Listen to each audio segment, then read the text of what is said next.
भगवान परमात्मा लहान होते मायबाप आणि लीला करायची. का देवाची लीला होती हो? प्रत्येक लीलेच्या पाठीमागे देवाचं एक ना एक तरी कारण होतं. देवाची लीला काही साधी होती का? पण त्याच्या पाठीमागे काहीतरी कारण होतं. भगवंत कधी लीला करायचे कशासाठी? तर अहंकार नाहीसा करण्यासाठी.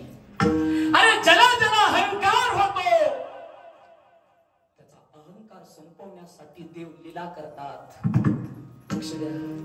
भगवंतानी चोरी करावी लोण्याची दह्याची. आणि एक दिवशी एक गवळण यशोदे मातेकडे आली.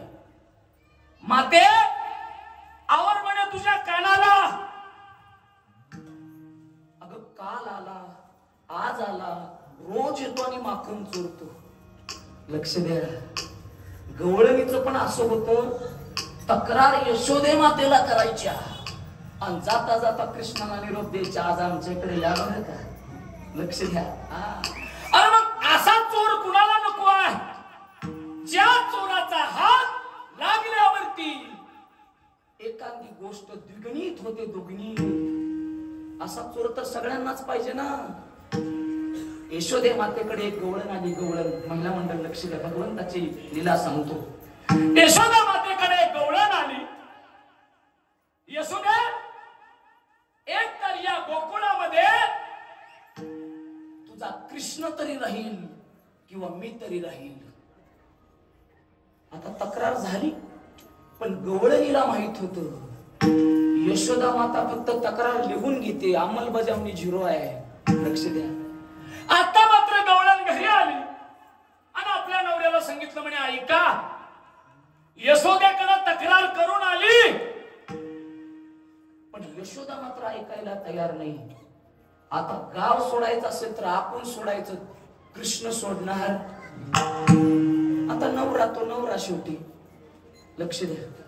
ऐकलं त्यानं, सगळं गबाळ भरलं, बैलगाडी झुंपली, बैल गाडीला बांधली, सगळं गबाळ त्याच्यात टाकलं. हातामध्ये बैलाचा कासरा, बायको पाठी मग बसवल्या, निघाले गाव सोडून. देवानं विचार केला, आज जर आपल्यामुळं गोकुळ सगळी सोडायला लागली तर उद्या कलियुगामधली लोक आम्हाला काय म्हणतील? भगवंत चतुरात शिरोमणी आहे दादा. लक्ष द्या. बैलगाडीत बसणारे नवरा बायको एका माळ रानावरती आले. डोक्यावरती सूर्य तापतोय आणि भगवंतानी एक लीला केली. काय केली? तर त्या गवळणीला तहान लागली. तहान अशी लागली, आजूबाजूला शेजारी 2 किलोमीटर कुठंच पाण्याचा तपास नाही. अशी गवळणीनं नवऱ्याला सांगितलं म्हणे, ऐका, मला तहान लागली, माझ्यासाठी पाणी पाणी आणा. हातामध्ये मडका घेतलं आणि पाणी आणायला गेला. आणि जसा नवरा पाणी आणायला गेला तसं ह्यानं याच्या नवऱ्याचं रूप घेतलं आणि ते गाडीत बसलं. कोण? कृष्ण. हे काही एवढं सोपं होतं का ते? बर, गाडीत बसलं आणि कधी गोकुळाकडे गाडी वळवली त्यालाच कळलं नाही तिला.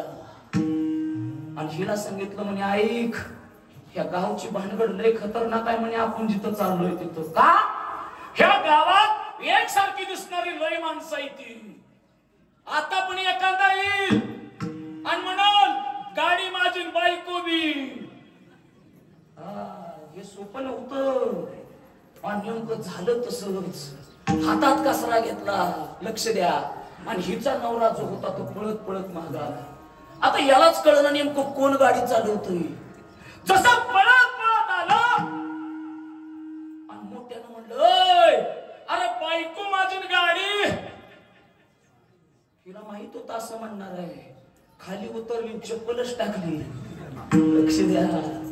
आता मात्र ह्यानं देवाला खाली वाढलं आणि देवाच्या अंगावर बसून देवाला मारायला लागलं. पण चतुरात शिरोमणी लगेच तिसरं रूप घेतलं, त्याच बसलं गाडीत आणि गाडी परत गोकुळाकडे. आता ह्या दोघांची मारामारी चालू आहे. ह्यानं सांगितलं, येड्या, अरे दोघात तिसरा.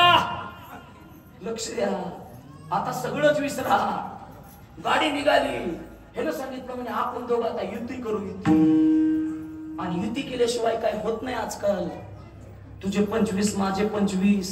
लक्ष द्या. दोघांना पाठीमागे निघाले.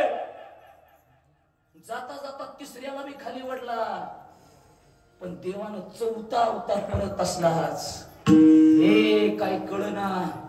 त्यातली 2 गेली 2च राहिली. एक असली आणि एक नकली. असली म्हणजे तिचा नवरा आणि नकली म्हणजे भगवंत. पण करायचं काय, मिटवायचं कसं? नंद बाबा पोलीस पाटील होते गावचे. कोण होते? पोलीस पाटील. त्या गावचे पोलीस पाटील नंद बाबा. सगळा खटला मिटवायला नंद बाबाच्या दारात. डाळचकर भांडण कुणाच्या दारात मिटवावती हो? पेटवणाराच्या का मिटवणाराच्या? कुणाच्या? मिटवणाराच्या. मिटवणाराच्या दारात भांडण मिटतात आणि पेटवणाराच्या. आमच्या गावात एक जण असंच आहे.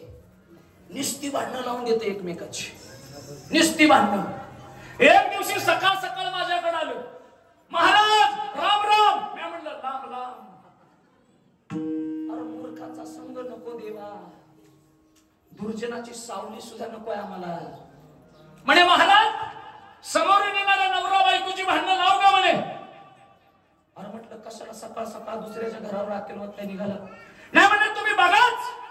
आणि नेमकी नवरा बायकोची बुलट आली. ओय थांबा थांबा थांबा थांबा. कुठं? म्हणे सासरवाडीला.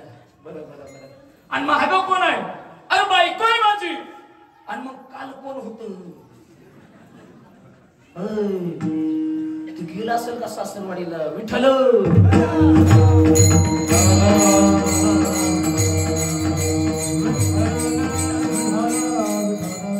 नंद बाबाकडे गेली भांडणं मिटवायला.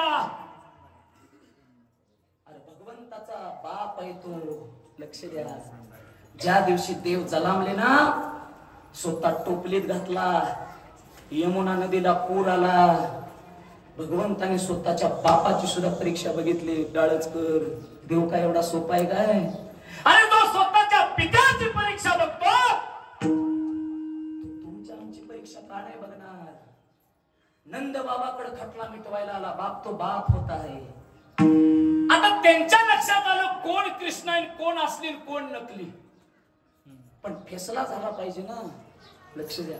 15 फुटाचा खड्डा खाल्ला आणि नंद बाबाने सांगितलं जो या खड्ड्यातून उडी मारून पलीकडे जाईल ती असली आणि जे जाईल नाही ते नकली. लक्ष द्या. खड्डा बघितला आणि ह्याला घामच फुटला. हे म्हणलं आज गाडी बी गेली बायको बी गेली. लक्ष द्या. अरे 15 फुटाच्या खड्ड्यातून उडी जाईल का? हे चतुर होत. हे पळत पळत गेला आणि उडी अशी उडी बसली पाहिजे. उडी मारली. ह्याला घामच फुटला. ह्यानं विचार केला म्हणे आता तलवार टाकलेली बरी. बाईक बी जाणार गाडी बी जाणार. हे 10 फूट महागा जायचं. पळत पळत यायचं आणि जाग्यावर थांबायचं. नंद बाबाला हात जोडले. बाबा बायको बी त्याला द्या, गाडी बी त्याला द्या. लक्ष द्या. आणि त्यावेळेस नंद बाबा सांगतात जन उडी मारली तो नकली आणि जो उडी मारत नाही तो असली. विठ्ठल.